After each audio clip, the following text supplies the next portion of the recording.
د ننګرهار نوی امنیه قومندان مسؤلینو ته وروپېژندل شو. د ننګرهار والي حاجي ملا محمد نعیم اخوند په حضور کې د یوې غونډې پر مهال د دې ولایت نوی امنیه قومندان محب الله حماس مسؤلینو ته وروپېژندل شو. د ولایت مرستیال مولوي عزیزالله مصطفی په یو پیغام سره د تغییر او تبدیل رامنځته کېدل او د اوامرو اطاعت د اسلامي امارت ښه صفت یاد کړ او دغه یووالی د نظام اساسي بریا وبلله.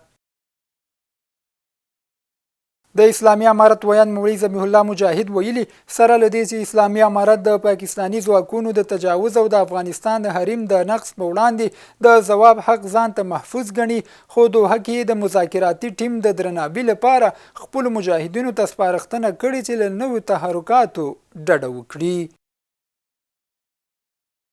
ننګرهاریان پر افغان خاوره د پاکستان بریدونه په کلکو ټکو غندي.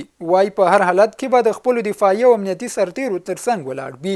دوی دغه راز زیاته کړه که پاکستان یا بل هر هیواد افغان خاورې ته د تیري او یرغل په سترګه وګوري نو د خپلو ځواکونو سره به په ګډه له خپل هیواده د سر او مال په بیه ساتنه کوي او دښمن ته به نه هېرېدونکی ځواب ورکوي.